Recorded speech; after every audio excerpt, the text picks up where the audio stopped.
Oh, ada rapat dengar pendapat ya. Kira-kira anggota DPR Komisi 6 itu kalau mau dengar pendapat sama rakyat gimana prosedurnya ya? Dia bisa bantu nggak? Gue pengen ngirim surat nih jadinya ke Komisi 6 biar kita dengar ya. Masa cuma bos-bos aja sih yang didengerin, kita kagak kan Dewan Perwakilan Rakyat.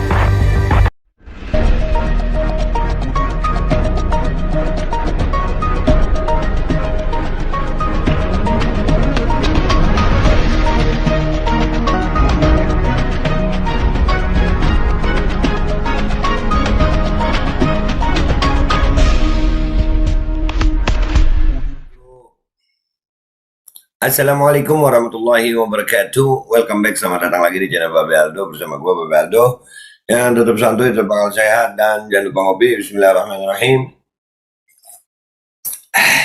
Alhamdulillah rabbil alamin, wassalatu wassalamu ala sayyidil mursalin sayyidina Muhammad wa ala alihi washabihi ajma'in.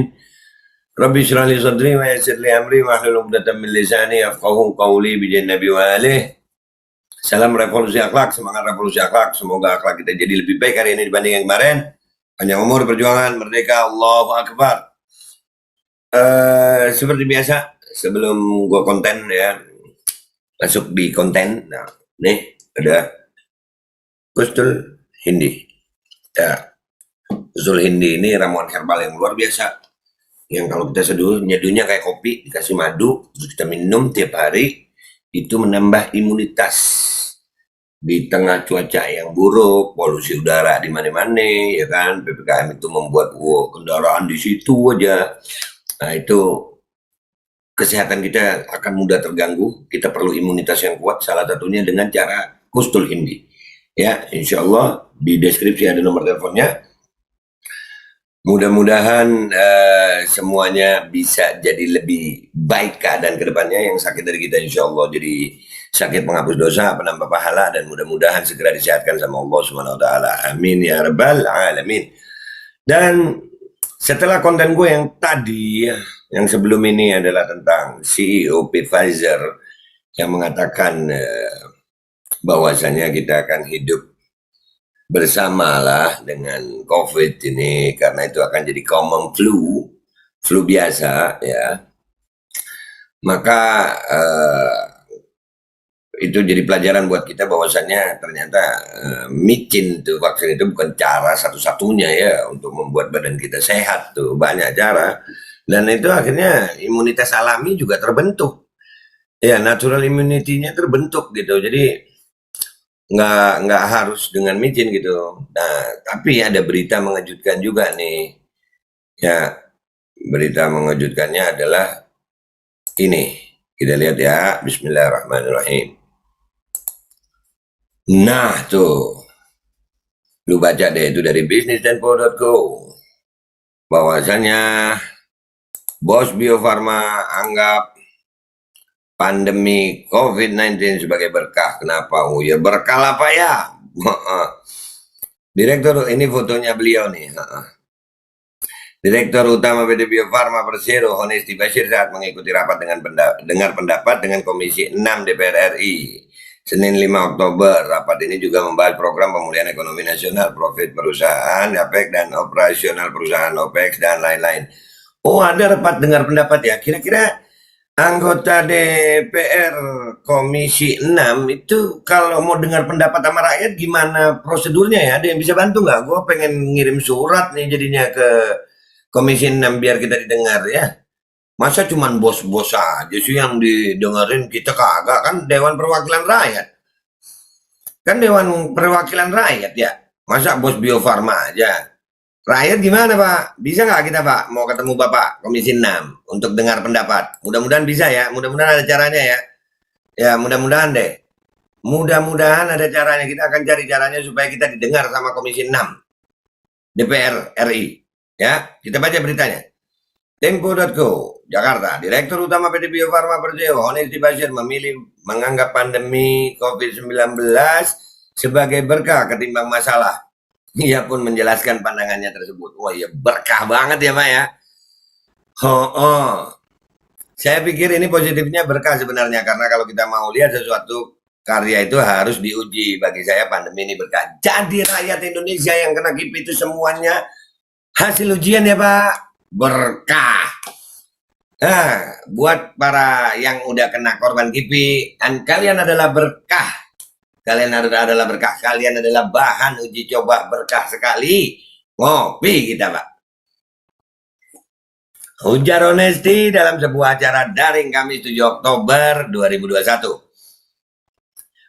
PageBlock menghantam Indonesia beberapa bulan setelah Honesty mulai menjabat sebagai Direktur Utama Bio Farma sejak September 2019. Dengan adanya pandemi, perseroan pun mesti bergerak cepat mendukung pemerintah menangani pandemi COVID-19. Di sisi lain, kami harus melakukan fungsi lain sebagaimana menata transformasi Bio Farma menjadi holding. Kata Honesty, sejak akhir 2019, pemerintah memang mempersiapkan Bio Farma menjadi perusahaan induk holding BUMN farmasi yang menaungi dua perusahaan lainnya, Kimia Farma. Wah, kok beritanya pindah sendiri. Kimia Farma dan Indo Farma. Dengan adanya pandemi, Honesty pun merasa dapat melihat bahwa banyak hal yang harus dibenahi dalam penataan holding. PageBlock juga memberi penjelasan prioritas yang perlu dilakukan sehingga fungsi Bio Farma sebagai holding bisa benar-benar sesuai amanah pemegang saham. Wah, iya. Melalui wabah COVID-19, ia pun melihat bahwa ketahanan kesehatan tanah air rapuh. Bahkan ia mengatakan kemandirian kesehatan Indonesia sebagai satu negara juga rapuh. Masa Pak rapuh? Enggak Pak, enggak rapuh. Data yang mana Bapak pakai bilang rapuh? Dari segi apa Pak rapuh? Ayo Pak, kapan diskusi? Rapuhnya dari mana Pak? Enggak lah, kami melihatnya kalau ini dari data yang gue punya ya. Walaupun gue bukan bos. Gue bukan bos Bio Farma, tapi gue nggak ngelihatnya rapuh, kita bertahan aja. Justru yang membuat rapuh itu keekonomian ya Pak. Ekonominya yang rapuh, bukan kesehatannya. Karena kita udah menemukan bahwasanya memang seperti yang saya bilang di konten saya sebelumnya bahwasanya ini common flu gitu. Jadi nggak rapuh kita. Masa kita rapuh sama yang begini? Enggak lah, Indonesia kuat. Tapi permasalahan ini tidak hanya dialami Indonesia ketika pandemi, bahkan negara besar pun merasakan banyak yang harus dibenahi tutup dia. Nah, itulah Pak. Beda Pak. Jangan nyamakan Indonesia dengan negara lain. Di Indonesia ini beda Pak. Di Indonesia ini salah satu contoh bedanya Pak. Beda semuanya. Indonesia ini udah biasa sama sakit Pak. Rakyat Indonesia ini udah terlatih sakit, terlatih susah Pak. Udah banyak kesusahan, tapi kita masih bertahan aja Pak. Nah, ini masalahnya jangan menjadikan apa yang perusahaan Bapak jual terus dipaksakan untuk rakyat Indonesia. Jangan dong Pak. Ya, Bapak ngomong begini karena mau jualan mungkin Pak ya. Begitu Pak. Atau memang karena Indonesia Pak. Kalau memang karena Indonesia, ayo kita duduk sama-sama diskusi, direkam di mana rapuhnya, kita bahas sama-sama bila perlu di depan Komisi 6 DPR. Ya, bila perlu di Komisi 6 DPR. Ayo diskusi Pak. Di Indonesia ada tokoh-tokoh yang luar biasa yang udah menyatakan bahwasannya Indonesia banyak kok. Indonesia nggak rapuh. Honesty menilai kolaborasi menjadi hal yang sangat diperlukan untuk bisa bangkit dari pandemi ini. Situasi tersebut menjadi dasar semua pihak untuk berbenah. Ayo, ajak semua pihak, ajak kami juga Pak. Kita sama-sama merubah Indonesia untuk jadi lebih baik. Dan ini buat Komisi 6 juga nih. Ya, ajak rakyat untuk berdiskusi. Nggak semua rakyat kalian itu nggak tahu. Rakyat kalian ini, alhamdulillah ada yang kritis, ada yang pintar. Ya, ada yang mau belajar. Nah, ayo Pak Honesty, dengan segala hormat, saya mengajak berdiskusi Bapak. Ayo, kerjasama, bangkit dari pandemi ini. Berkolaborasi kita.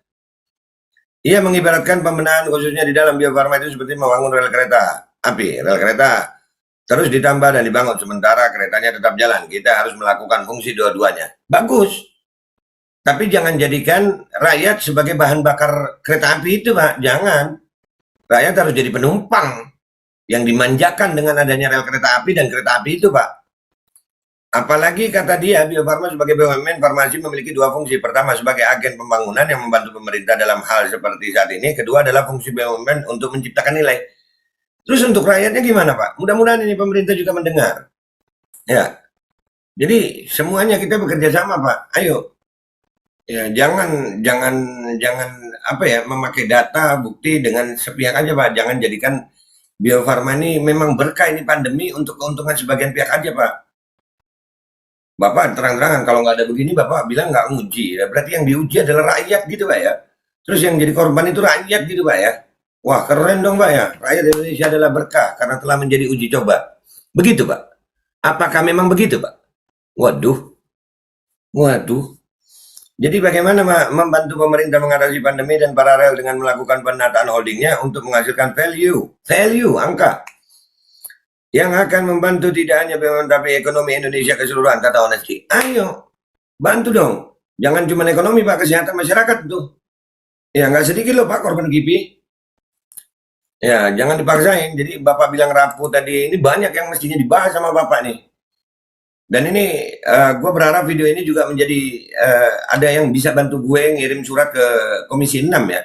Gue mau ngirim surat kayaknya ke Komisi 6 nih. Untuk rapat dengar pendapat nih. Karena masa bos-bos aja ya kan? Masa rakyat nggak boleh rapat dengar pendapat? Rakyat boleh dong ya?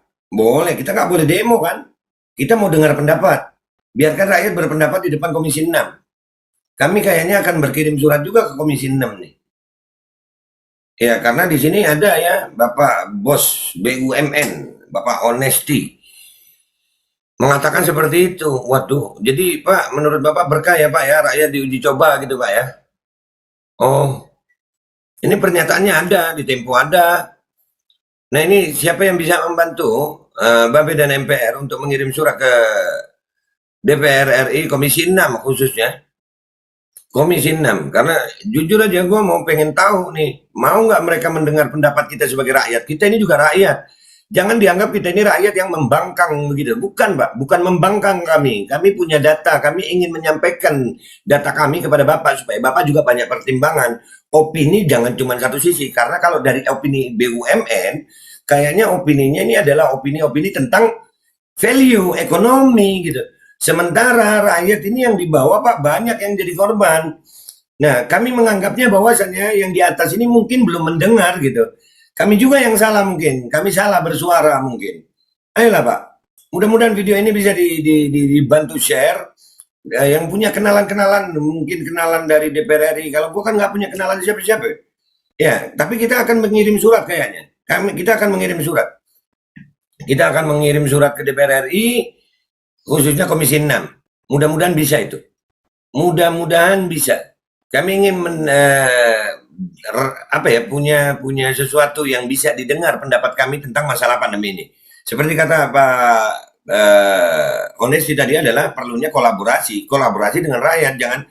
Jangan rakyat cuma dijadikan bahan bakar kereta api, relnya dibangun, keretanya rakyatnya jadi bahan bakar, uji coba kalau ada kecelakaan rakyat gitu. Jangan dong, Mbak ya. Ya, jadi ini berkah selama pandemi itu betul juga sih ya. Banyak yang dapat berkahnya ya, dapat untungnya ya, dapat duitnya ya Pak ya. Uji cobanya kemana Pak? Ke rakyat. Yang susah siapa Pak? Udahlah. Itu aja dari gue ngopi dulu bentar ya sebelum pamitan. Mudah-mudahan ini bisa di-share, disebarkan, dan insya Allah menjadi pelajaran buat semua rakyat Indonesia, dan mudah-mudahan ada jalan baik bagaimana kita bisa ketemu Komisi 6 DPR RI untuk menyampaikan pendapat kita sesuai tentang pandemi ini, sesuai data dan fakta. Itu aja dari gue minta maaf kalau ada salah. Wabillahi taufiq wal hidayah, wassalamualaikum warahmatullahi wabarakatuh. Semangat Indonesia, berjuang. Rakyat Indonesia nggak boleh tertindas terus. Rakyat Indonesia harus berjuang sesuai dengan hukum yang berlaku. Jangan cuma diambil jadi uji coba untuk dapat untung ya Pak ya, nggak boleh.